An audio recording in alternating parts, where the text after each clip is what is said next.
Hi, this is Paul. Part of what lies behind my entire channel are a series of conundrums that I often don't even have the words to put together.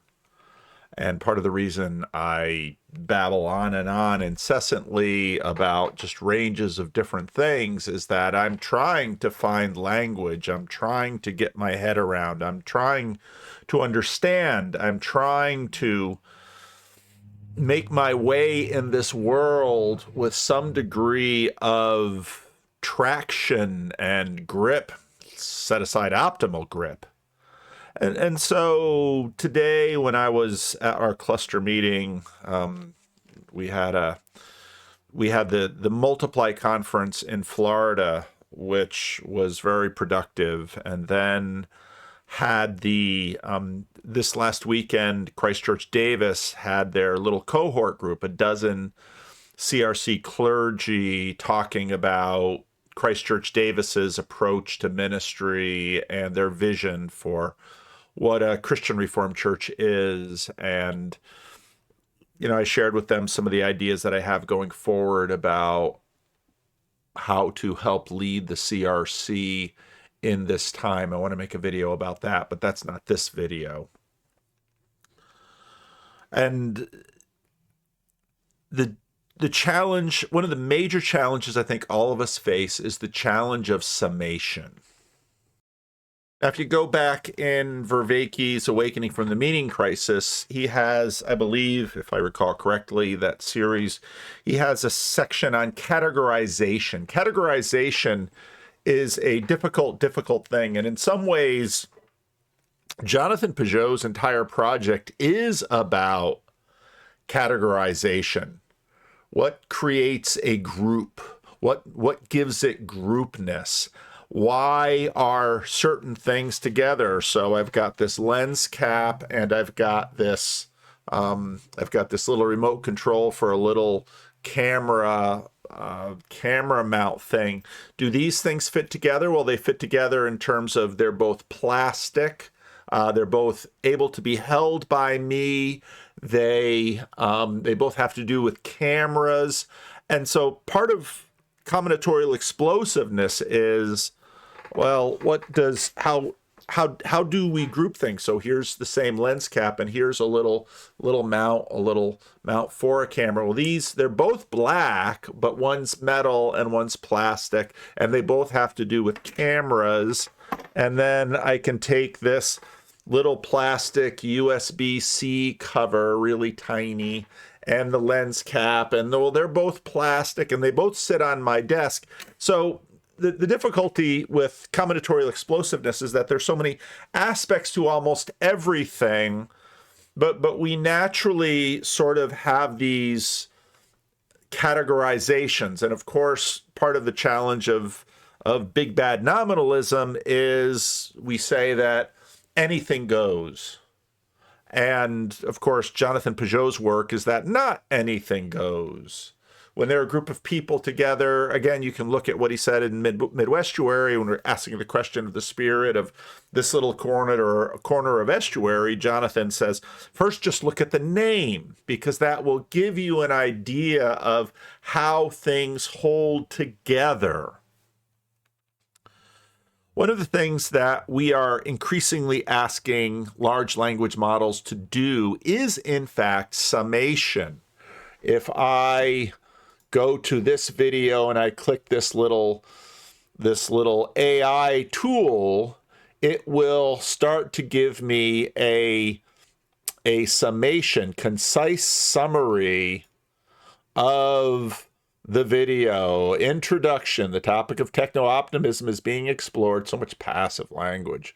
Its potential benefits and drawbacks, but it creates it is doing the summation for us. And we really like that, because summation is how we take an overly large world and try and bring it down to a grippable size world so that we can engage with it. But again, if you look back on Vervaeke's project, part of what he'll argue is that these large language models cannot do relevance realization. They are parasitic to a degree that they are parasitizing our relevance realization to try to do those summations. And increasingly, we sort of offload these things to machines, and we offload this to each other. If you're given a book and asked to write a 3-page book summary, a common assignment, let's say, given in school, or a 10-page book assignment, what you have to do is you have to get the relevant, but relevant to what? And in that way, everything is embodied, everything is contextual, and it's part of why AI can be so dumb and so stupid, because it doesn't have context. It's always trying to learn from us our patterns of context, our patterns of summary. Now, I made a little Phil Vischer. I used to, back in the day when it was the Phil Vischer podcast, I listened to that podcast quite regularly. That's before Jordan Peterson, I don't know, 2014, 2015, I don't know when the podcast started, but I was a very early listener, and I listened a lot, and I commented a lot, and I did a lot of that. Phil Vischer said, influential Christian nationalist pastor Doug Wilson argues for the compatibility of Christianity, and Doug Wilson's going off on this slavery thing. And again, it was very interesting in this little group that I was in.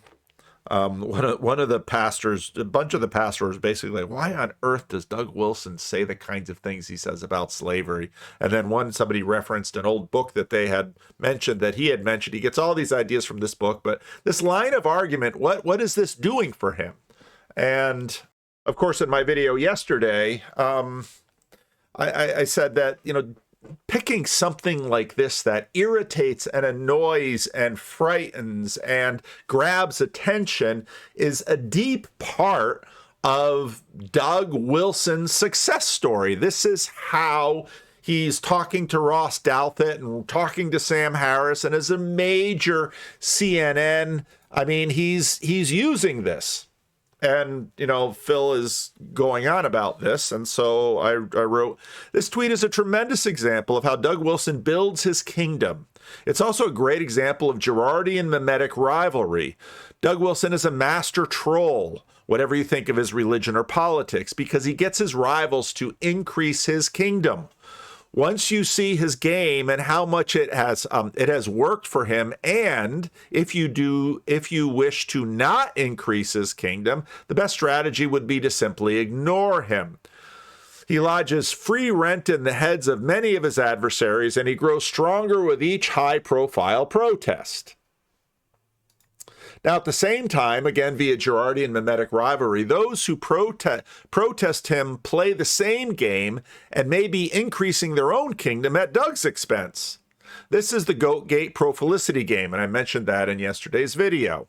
We curate our profiles through low-resolution adversarial engagement, hoping also to curry favor with an audience, mooks and knights. And again, in order to put together a profile, you do the relevance realization according to what's going to achieve your end. And for Doug Wilson, well, slavery and racism is about at the top of the universal four freedoms religion salience hierarchy. And so, boy, you can just shoot right up out of the messy stratosphere of so much crowdedness, and suddenly you're this pastor who is not, so say we all, on the badness of slavery, but willing to point out some of the not as bad places in it, etc., etc.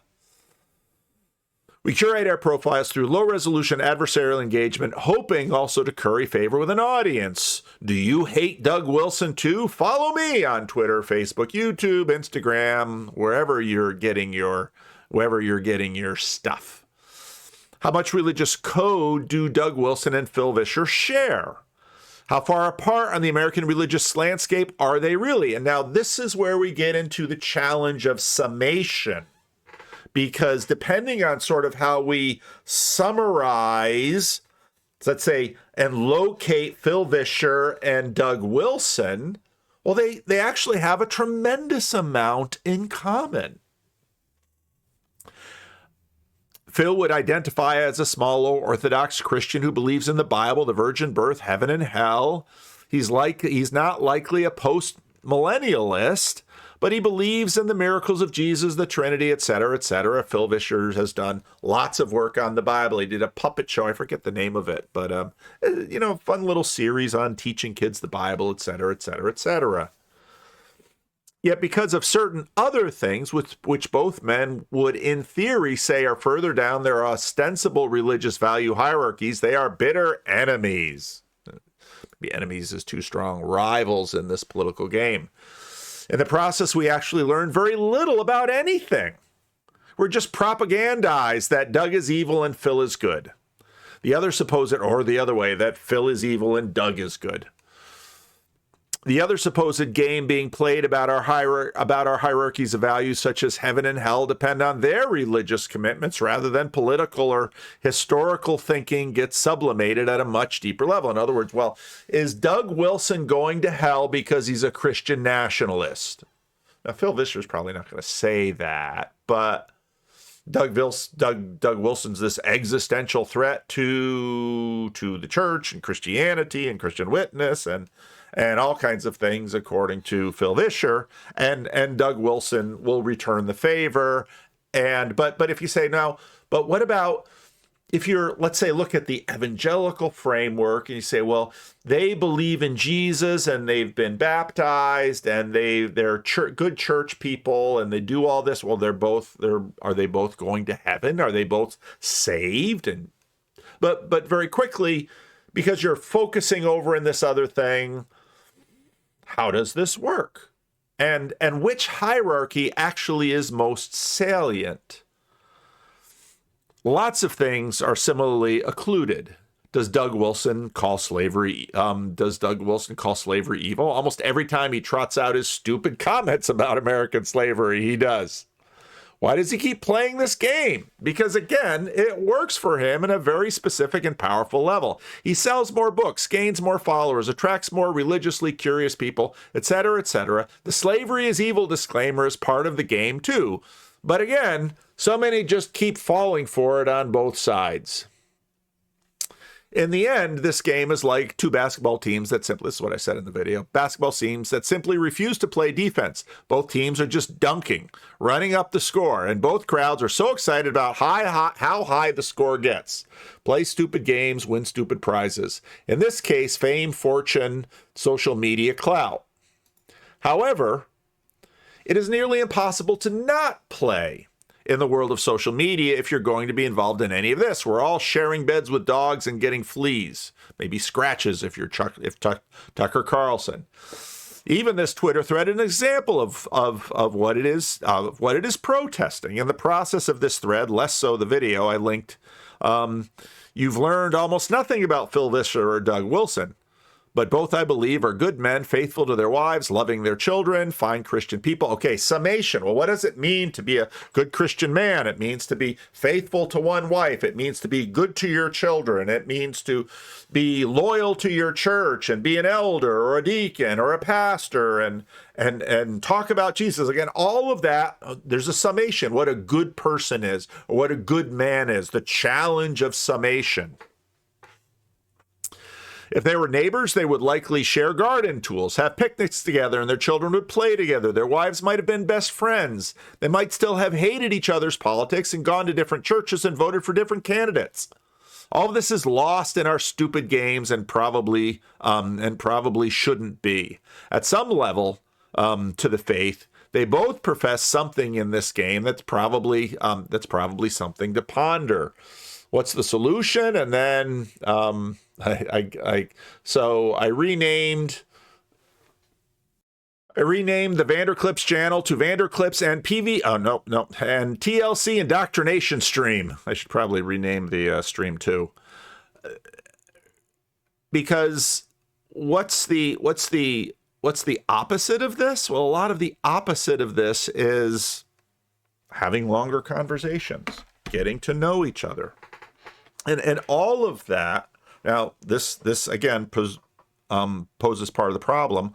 All of that leads to the difficulty and the challenge of summation, because the more you know about someone, especially once you know them in person, once you know them in a context, once you know them in different ways, you've sat with them in a bus, you've spoken with them at a party, you've been in their home, you've met their spouse, you've met their children, you've petted their dog, you've been to their church, you've been to their work, you've done this, you've done that. Now suddenly summation is harder and harder. So it was easier to summarize Doug Wilson before I even, the very little amount of new information of watching a couple of videos. And now it's harder because I can flesh him out more. And I also mentioned then Phil, Phil and I went back and forth a couple of times, but Neil and Freerillian and Zepp, had a great conversation on Neil's channel, and I should put that link in the bottom. And part of the reason that I started with the Randos and why the Randos are so important, what do I mean by the Randos? The Randos are these pastoral conversations that get into the complexity of people's stories and people's lives. It is harder to just dismiss people and their ideas and their views once you know even just a little bit more about them. That raises the challenge of summation, and you begin to actually be able to understand better and love better, and I believe do what Jesus commands his followers to do, which is to love your neighbor all the way up to and including your enemies, and then to treat them in an honorable, loving way. You can talk about your disagreements with them. You can talk about you can critique them. I got into that.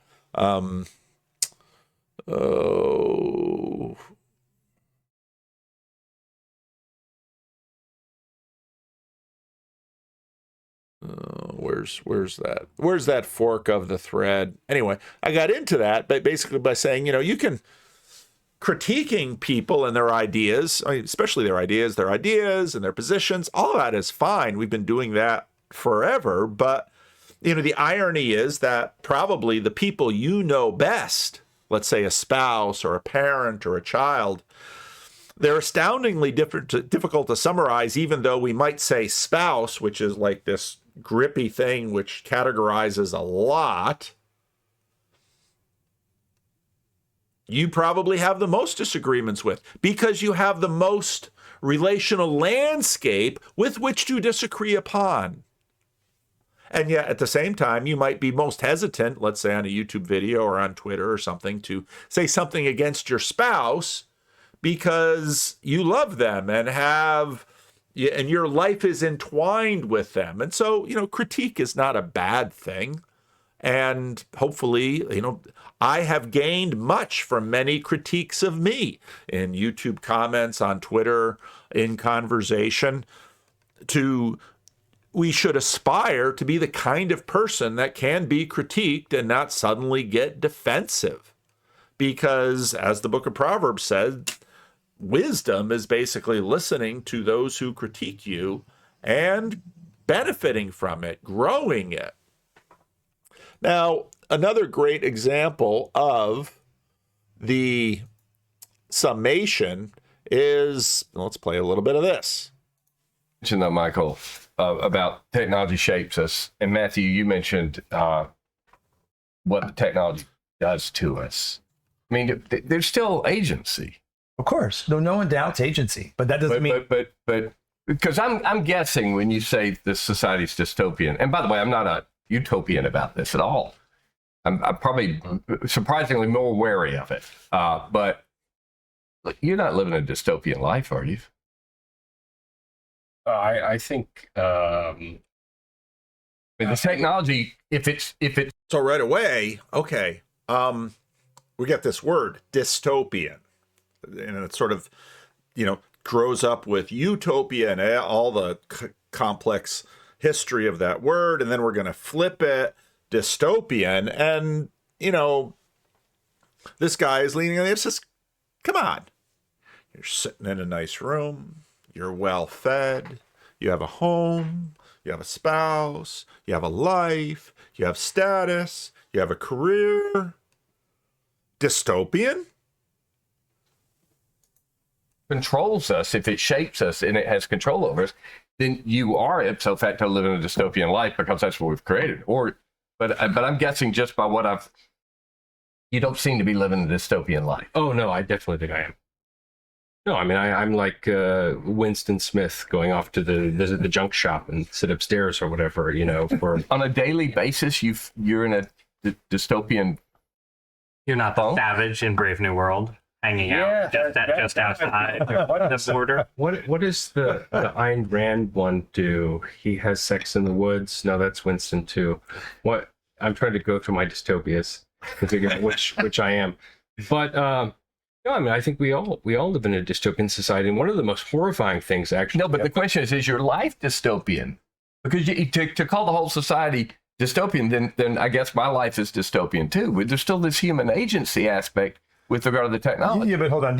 Sorry, and I'll let you answer that. I just think the question is not a great one because the facts are you have Alexander Solzhenitsyn living a heroic moral life in a dystopian concentration camp. I mean, the question is not whether Matthew's living a dystopian life. No, I know that he live in a dystopian society that's forcing him everything upon him. I appreciate that, but it's actually not my question. It's not my question. My question is, how much does the technology? You're rejecting a lot of it. You drew your own map. That's right. Okay, but to Ross's point, I mean, this stuff's gone on for 800 or 900 years. Sure, but I'm a person who is lucky enough to have a certain amount of leisure time, and who benefited by hook or by crook from a decent, especially primary school education, thanks to some old hippie teachers in an experimental multi-age classroom.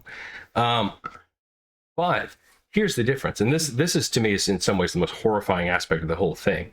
Is to me the worst things about the technological society fall into this pattern that we've seen over and over again, where the innovation is seized upon by people at the top of the class ladder and praised, and they have the social capital to use it if they want to or not use it or whatever, and then they come around, they realize that it's bad, but by then it's made its way down the class ladder. And this is everything from like Wonder Bread to no-fault divorce to infant formula. You know, you think about the introduction of infant formula.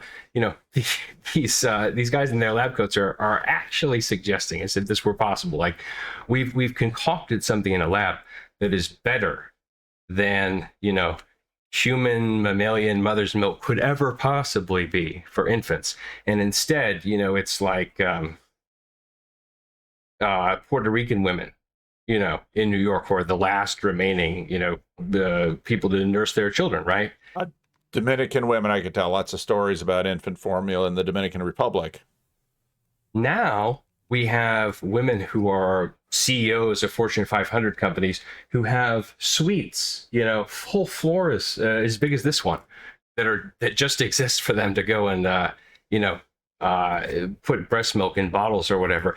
And meanwhile, the only people using breast milk are women who are using infant formula are people for whom the government buys infant formula, right? And it's the same thing with technology, right? People in Ross's world, are spending more than the American median income. People in my world to send to what is my world? Upper middle class, white, sure, professional. Fair. So it's a great video, by the way, and I'll put the link to it below. But right there, just the challenge of summation, my world, a dystopia, it's this, that, we're going to summarize. And, I was having, part of the estuary conversations this past weekend.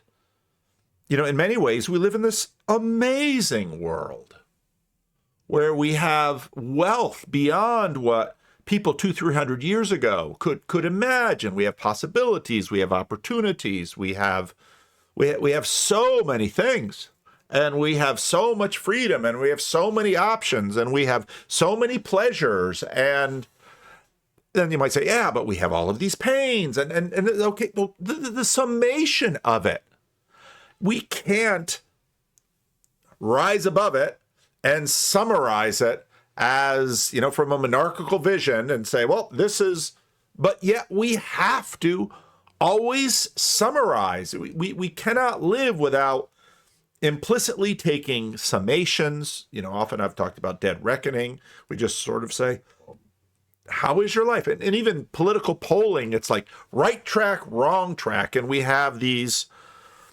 intuitive, implicit senses, mostly sort of from our gut, of saying good, bad. And again, they're not bad measures. They're often the best we have. And so what's interesting now is we sort of look to AI and technology in this divine way to have us. Now, I was talking to someone somewhere about the fact that there's all of this sort of colored in, soundtracked, reputational collateral, reputational drift that comes in through technology, because when we were young, the calculator could do arithmetic better and more accurately than I could do in my head. Therefore, that authority and credibility gets lent to the computer and very much goes to AI. And so you have this relational divination of the machine around us. And I think this is just going to increase steadily, where people sort of fall in love with these machines. I caught this on the Vergecast, another podcast I used to listen to a lot of back in the day, and some of what they had to say about AI is and just in terms of our relationship with AI, is fascinating. So what is the big picture here in your brain? Can I zoom out one step farther even? Sure. Last week we talked a lot about AGI and the panel that would declare the existence of digital God. We've got some good suggestions on who should be on that panel. Well, we'll set that aside. That's one version of what pays off all this investment, right? Sam Altman declares Jesus, right? And then that was worth it. The other version, which is just as loud if you're paying attention, is we're going to do the App Store again, right? We're going to move the economy onto AI, and instead of having app stores on mobile phones, we're going to have apps and agents and services inside of an assistant that can help you out. And like a funny piece of that puzzle is, like, the investor class doing it is all of the same people who got rich doing the App Store. Yeah. Right. It's all the same VC funds. It's literally all the same characters. They're just like, can we run this playbook again? And hilariously, Microsoft, which famously missed out on a smartphone, is like all in on AI. Can we move the app economy into AI agents and copilots, and all the services will be here? Right. Because they're all pretty mad at the App Store. Right. Like, in general, we've talked about that forever, right? The dynamics of Apple and Google's app stores and all the lawsuits and blah, blah, blah. Developers don't love it. If you are Elon Musk, you're loud about how much you hate it. If you're Mark Zuckerberg, you're loud about how much you hate it. To be clear, it's like a jealous mad from all of them, though, right? It is like the biggest, deepest, most valuable moat anyone has created in 15 years, and everybody's very jealous of it. Yeah, and Apple's revenue every quarter is big. Like, every year they're like, our services revenue increased. And it's like, yeah dude, like, you take 30% of every button right. push on the iPhone. Like, if there's more iPhones, you're going to make more money. That's how it goes. So that's like the big dynamic. That can we make digital God? Can Sam Altman declare that the Pope and the Dalai Lama have found Jesus in the GPU? That's one version of this pays off. The other one is, can we do the App Store again? Can we create a new operating system for all the applications, and then we'll be the ones who collect all the rents, and that will make all this worth it? Right. I don't know. Like, that's the push. Like, we can see it. We don't know how it will be built. That's like a good ongoing story. Very Vergecasty. Like, there's a format war about MCP and how Apple might do it, and all this other stuff happening there. There's a distribution war. Will Apple just win with Siri? Right. I don't know. But what you've written about this week, and I think what we see from Amazon and Perplexity, is a major front in this fight is, can we just do this in the web browser? Can we just put a web browser out there that clicks around for you And then we won't really need to do APIs and app store deals. We'll just do the clicking for the user, and we'll like charge the user some money, and then it'll be fine. And we've seen like 50 cuts at this already, right? OpenAI launched computer use like over a year ago. Google has experiments in Chrome that it was showing off in I/O. You wrote this week about all of the new browsers that are out that have basically the same idea. And what I've been like screaming for the past year and a half is, yo, these application providers are not going to let you do this. The thing that I've been trying to make happen is calling it the DoorDash problem. Because if you run a DoorDash or Airbnb or ZocDoc or TaskRabbit, being disintermediated by Sam Altman is not your dream in life. No. Right? Like letting the agent come and use your service as a commodity provider of sandwiches actually destroys your business. If you're Uber and Lyft, letting the agents show up and book cars and literally just like ask both websites and pick the cheapest one, and the user never knows what happened, actually destroys your business, right? You don't get to upsell into all the things that Uber wants to upsell. You don't get to do dynamic pricing. You don't get to do credit card deals. All this stuff that makes you money on top of the core service kind of goes away. And so I've spent a year on Decoder asking the CEOs of these companies, what are you going to do about the DoorDash problem? And they all, like down the line, like Brian Chesky, Oliver Kraz, the CEO of ZocDoc, like the CEOs of Uber and Lyft, they've all been on the show. I've asked them all these questions. I've asked Sundar Pichai this question from the other perspective. What are you going to do when these people say no? And basically they're all like, we're going to work it out, right? Everyone's a good actor. Everyone knows what's happening. We're going to work it out. The money will move out. And Perplexity, the startup, just went and did it, right? They're just like, we're just going to click around on Amazon and buy stuff for you. We're not going to ask for permission. We're a startup. And Amazon, I think, is saying... So in case you don't know what he means, Perplexity, basically, if you have their paid thing, you tell them, I want this from Amazon.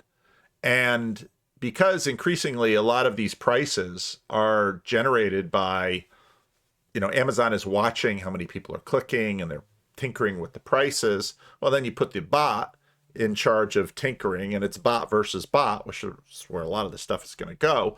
And it's going to buy the thing for you at the lowest possible price. And suddenly Amazon no longer, because Amazon is deriving a lot of its knowledge from watching your clicks and looking at what you're looking at and what it's going to sell to you and how it can jigger the prices. And now suddenly they're not looking at you, they're looking at the other bot. And so their bot, the Amazon bot, which has been making the Amazon money, is like, no.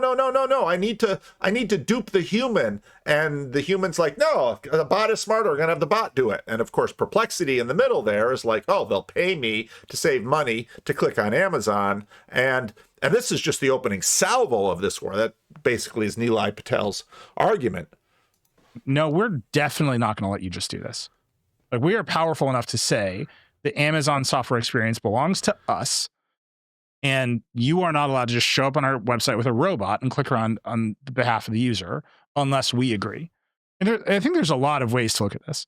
But even if you read the comments and the stories we've written about it, people are like, well, it's my robot. I can go make it do whatever I want on the web. Sure. And then there's a lot of people who are like, yeah, this makes sense. Like, Amazon has the right to say no, right? In its terms of service. Like, you can't just scrape Amazon.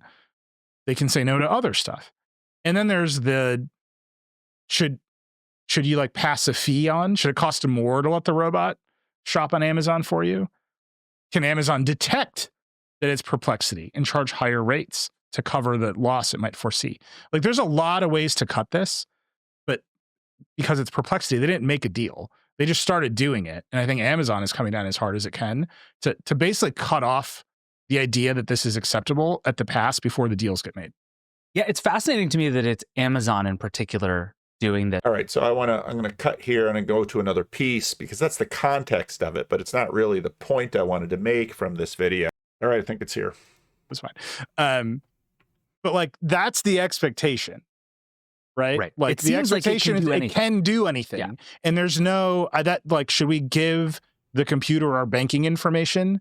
That barrier is gone. Right. Yeah. There's no, like, the idea that like people care about privacy on Facebook. Like, we've been trying to make people care about privacy on Facebook for 20 years. They just don't. Yep. And so if the magic robot can do more stuff, I think there's just an inexorable pull towards letting it do stuff, even when it obviously cannot. Right. Even when it's like, that is super not my mom. But like, can you do it for me? Because I asked the robot to do it and I tried nothing else. It's like a real experience that you can have now with like friends and family who are addicted to ChatGPT. And I think there's more power there than anyone expects.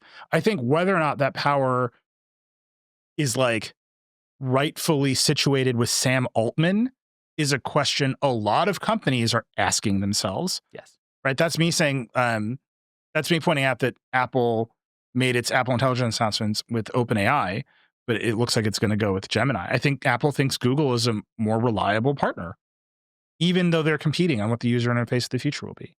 Right. Even though the Pixel is more of a threat in an AI world to the iPhone than it's ever been before, I think Apple thinks Google is a more reliable partner because they have a long history of like, co-opetition.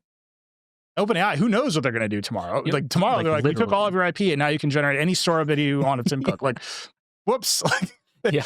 Like, and I think all of that is yet to be shaken out. But I do think that idea that the AI will just sort of always deliver an answer is way more powerful to regular people than anyone is giving it credit for.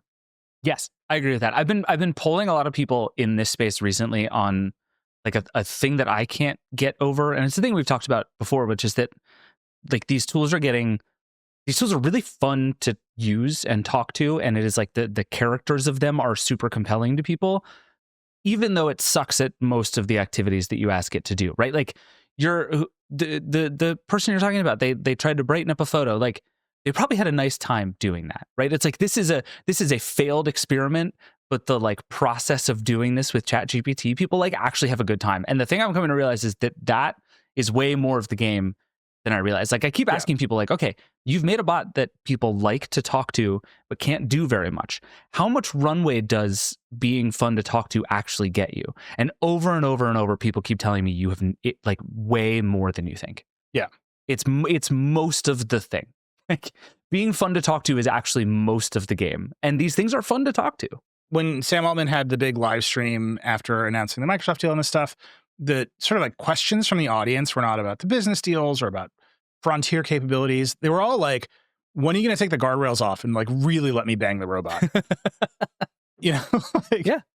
And it's like, oh, this is what people want. Like they want a buddy and who's like very capable of doing all the stuff. And then also trying to bang them on the front page of the New York Times. Or tries to like convince you to do crimes against people. All right, we should get off this subject. But before we do.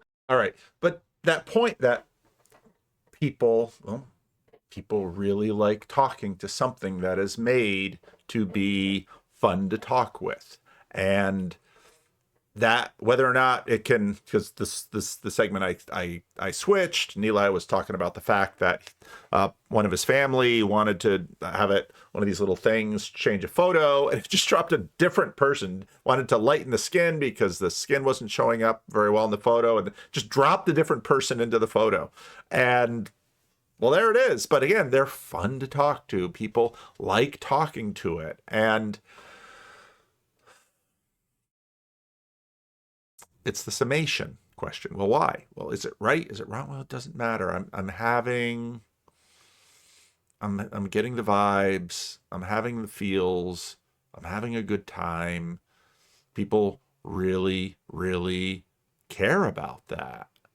And maybe I'll just drop in this segment. I've helped out a lot of people already, just getting their finances in order and stuff like that. So I like that. But I kind of feel like in between something, like the pizza shop I did, and that really gave me a lot of skills internally that I needed. Growing up like the small kid, getting picked on a little bit and stuff in school. But then I've often said when I'm talking to people about Gen Z or just young people in general, it doesn't have to be you just need some wins, you need some wins to get your confidence up, and you need to know you can do hard things and that it won't destroy you. And so I get to the point where I think whatever's next, I don't even know what that is. If it's hard, okay. But I'm kind of in I don't feel like I'm in a holding pattern, but I'm more of like in a cocoon or something.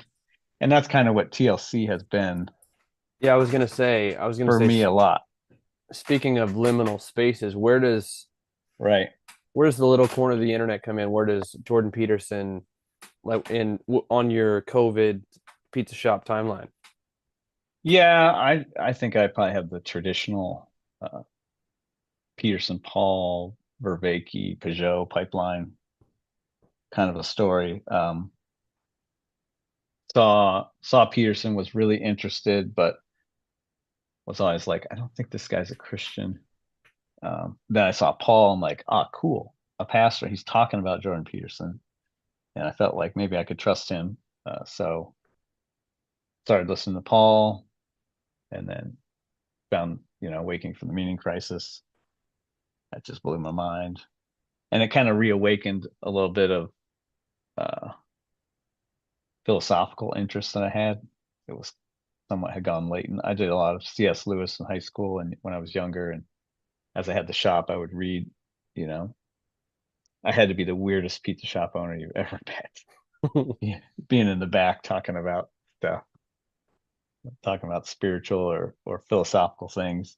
But sometimes I'd hire some kid who was really smart or was into stuff at school, and we'd have these conversations over pizza. It was weird, but fun.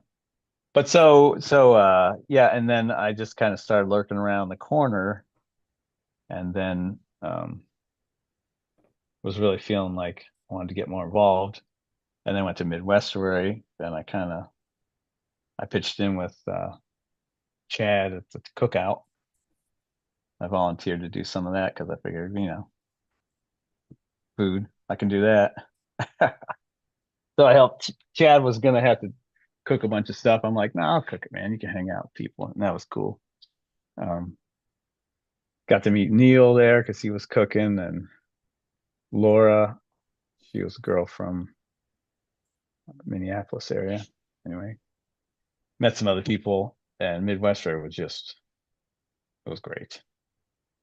Like you said, it was pretty overwhelming. I've been to a lot of conferences and things over the years, even some really big church conferences. But it really wasn't like that. Nothing was like that. It was so two-tiered, so like high-minded but personal.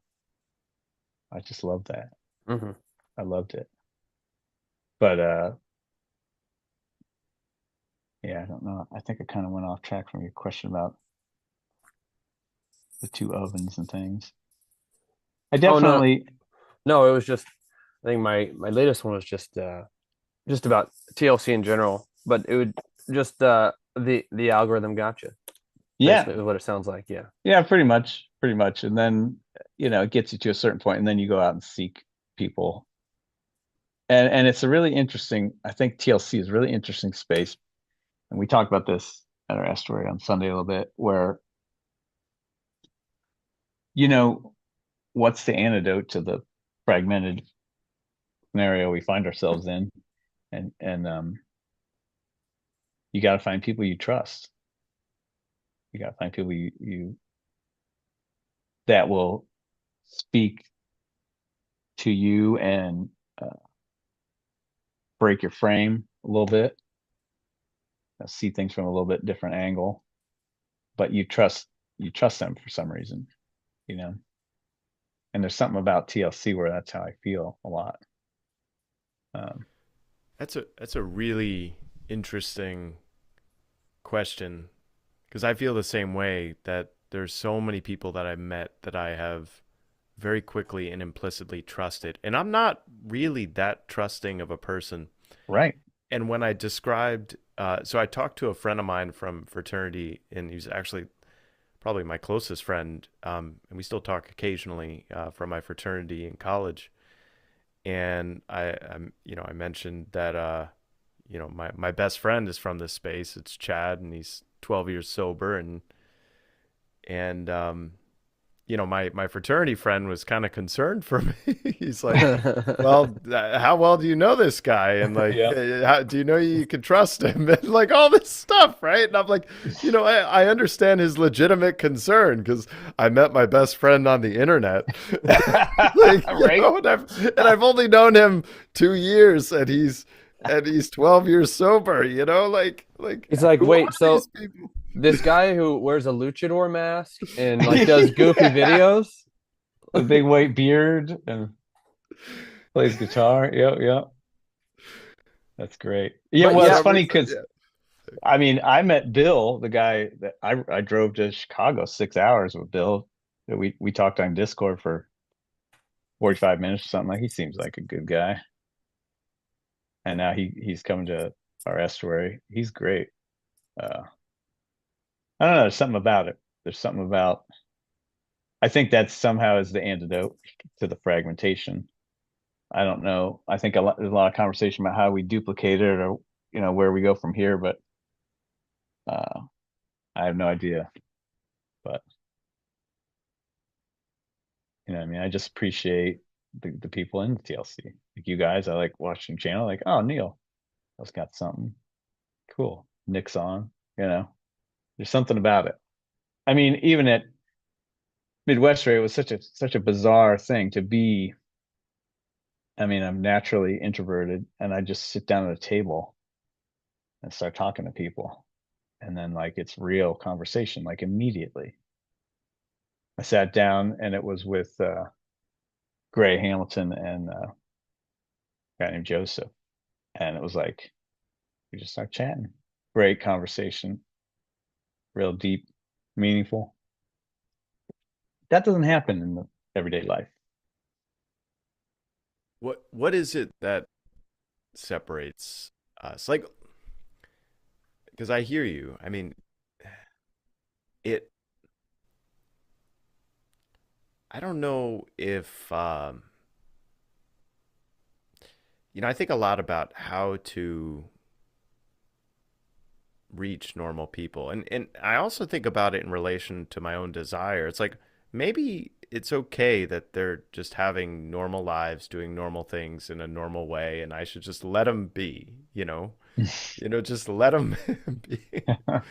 But then another side of me, man, like people are more anxious and depressed than.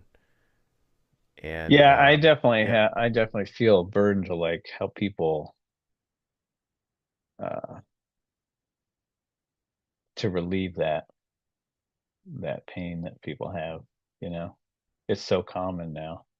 I mean, that was definitely a common thing with a lot of the younger folks that work for me, struggle with, and my kids too. It's not nobody's immune, but there's something about Gen Z that I think some of them are going to figure it out. Like, it's tough for somebody my age where I was running around outside my whole childhood. Internet didn't come around till I was in my 20s. So it's tough for me to actually see. I don't see the whole picture because I didn't grow up in it. I'm not marinated in it enough. So I don't know all the inner workings, but I think that some Gen Z are going to figure it out, and I think you're just beginning to see the cusp of it. With, I don't know if you saw that girl's name, Freya India or something like that. I don't know. She's a younger girl influencer where she promoted for the first time this year a delete your apps day. And so a bunch of Gen Z they were just deleting their apps on that day because they're like, yeah, this isn't good for me. And I've had numerous conversations. This is a crazy conversation to have. You should try it. If you're around a bunch of Gen Z, you ask them, so when will you guys give cell phones to your kids? And I'm telling you, it's almost unanimous. They're all like, my kids are never getting a cell phone. or not till they're 18 or something. It's like extreme opinion on it. And that's really interesting because that means that they know that it's having a negative effect and that they're willing to do things differently. Like that first time I had that conversation, I was really surprised. Like, oh no, I get flip phones or something. I'm going to figure something out. And I think that they'll have, it's really, they're going to have to be the ones to figure it out. Maybe you guys, maybe millennials and Gen Z together.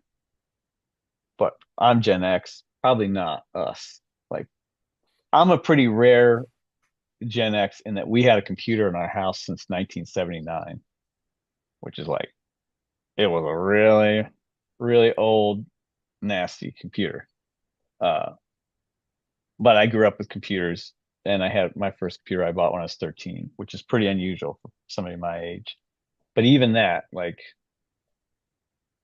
I just don't think so. So I think the goal for people in my generation, when we're talking about this topic, is to encourage the younger ones who see the whole picture, help them map it out, you know. But I think, you know, there's going to be some Gen Z that never get out. I mean, it's like a maze and never get out of it. But there's something wrong with the way that we have all of our biggest tech companies are devoted to doing things that harm us, and that's bad. That's got to change. Maybe I'll drop in this segment because what was really interesting is that Zepp is talking about the fact that this is great conversation, talks about pizza and running a business and what he got out of it, and talked about the fact that, you know, you ran a pizza place for, 20 years and made a lot of friends, and a lot of people came through, and a lot of people, delivering pizza or working in a pizza place, sort of a starter job. And so you're getting people sort of early in their development and, talking philosophy. And then, he sort of finds the corner, and the corner for him is a really important and powerful place for this. So I'll drop that video in. I should have dropped it. You should have watched it right there. And that sort of brought me to another video. Phlebas is a good source of videos. Interesting.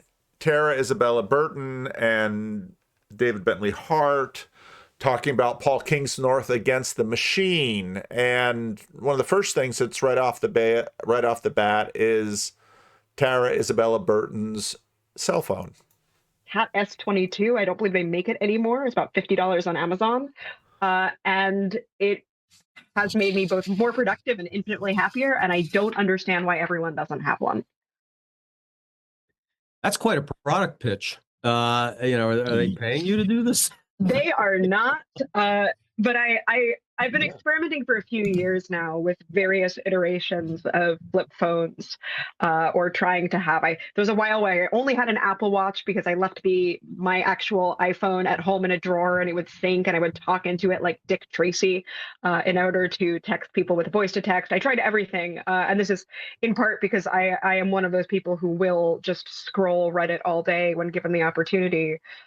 But I think it's kind of, there are obvious reasons why. So she's basically escaping her dystopia by getting the iPhone came around in 2007.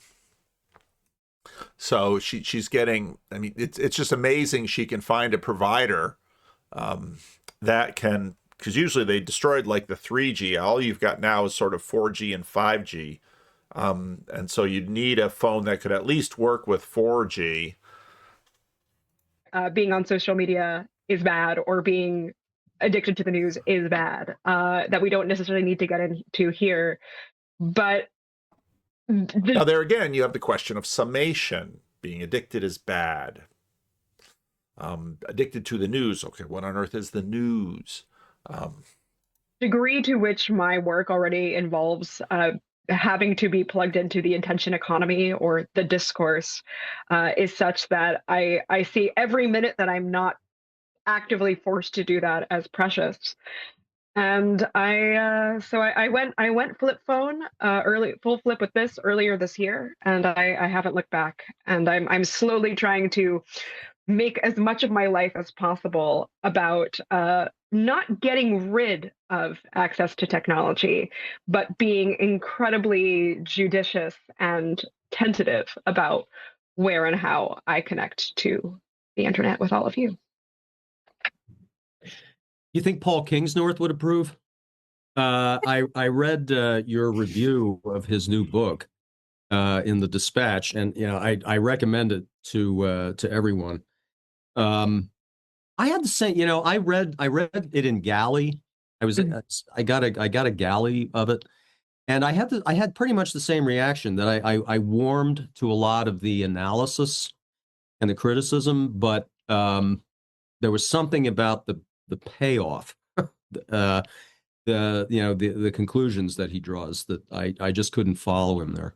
I was frustrated by the book, and I like him very much. We've spoken on panels together. I think he's generally right, but I think what frustrated me about the book is that it felt that if you extrapolated it, or you took it to its natural conclusion, there wasn't an account of what any kind of good technology. He even, and I don't know if he intended to imply this, but he uses this language of this sort of portcullis of words. And again, technology. What on earth are we talking about? That other video that I played a little bit of when they talked about the the dystopian, the good early section about, well, what on earth are we talking about when we're using that word? Because just a way of doing something more efficient, the process by which I make videos to be very efficient of my time, that's a technique, it's a technology. And I mean, there's so much in there that falls between humanity and it's unclear between humans and animals after the fall, or whether language itself is some kind of part of the fall. It's not quite clear, but it does seem that he has this vision of all technology, or all human attempts at gaining knowledge, doing something with knowledge, to be deeply, deeply rooted into our sinful natures, to the point where there's no conception of what human creation might have looked like outside of it. And I can't imagine what, I don't know, pre-lapsarian human technology would have looked like, but it seems that there's no space for that, but that which in a way that doesn't seem to account to why are human beings, like, what makes us in the Imago Dei, what makes us not just animals who are bad at being animals in the way that other creatures are. And I think that his sort of, I'm likely to joke all of the time that the internet is full of demons, that the internet is terrible, and he goes out and says that the invention of the internet is a mistake.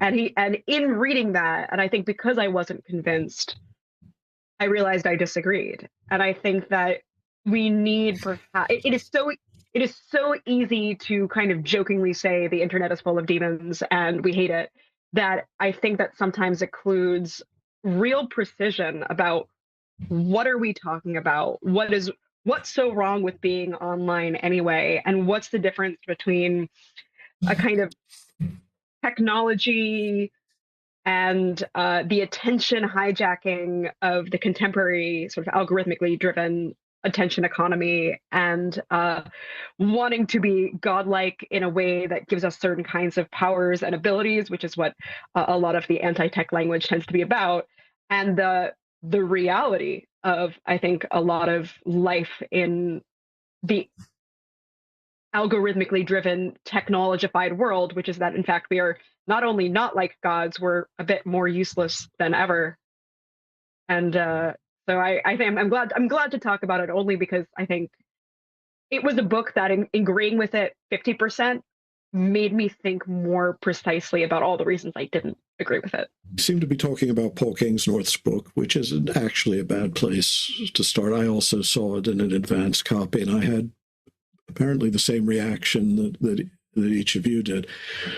I told him, and I don't know him well, I told him maybe I agreed with about 80% of it, which is, it seems to me a lot of it is obvious enough about the dangers and the pathologies of the moment, and it isn't difficult to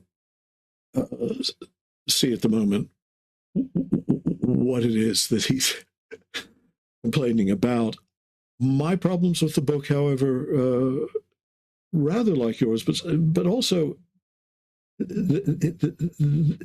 it's not simply a collection of essays that's the problem with the book. I mean, in one sense, it's a very diffuse text. So I don't expect a treatise from it. But there were more than a few instances where the argument didn't seem to coalesce into a coherent picture. And I realized that part of this was I picked up the book expecting to read a sort of Christian a protest against late modernity, and I came away with it not certain at all that this was a particularly Christian book at all.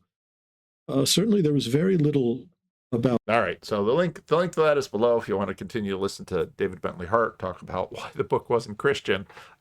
Interesting. But again, the book isn't Christian. We need to get this challenge of summation, and I think part of what this technological arena we're living in and doing so much connecting through just continues to accentuate the difficulties of summation, because I think so much of the implicit machinery beneath the utility of summation between us is because we have common stories, live in common arenas, are sharing life together within certain containers, within certain arenas, which make summation more accurate, more useful, more intelligible.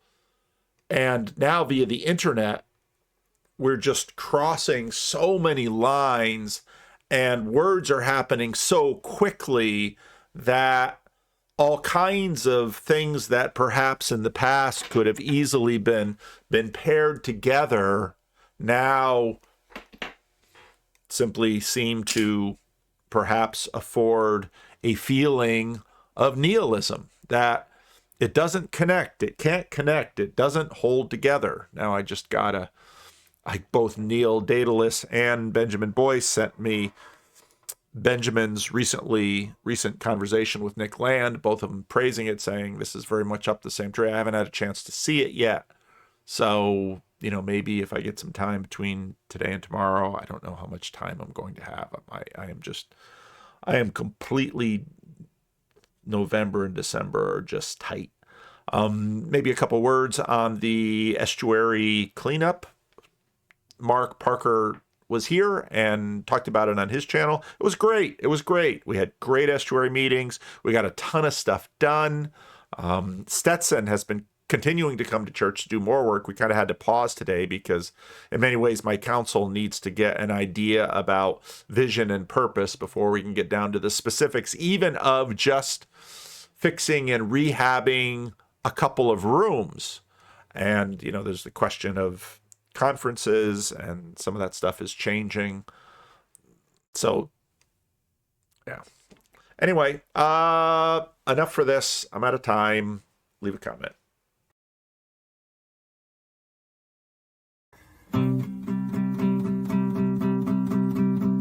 Well, I don't know about the meaning crisis, left, right, black, white, or other vices, which Jesus Christ is right, or if we're all saved. From my perspective, our propositions participate procedurally, running in circles. Remember in body, we're in the age of decay. Symbolically speaking, the reapers are reaping, them damn egregores are whispering sweetly. We're all NPCs in the belly of the beast. Red pill, blue pill, bread pill, Mars Hill, or DMT, or whatever you feel.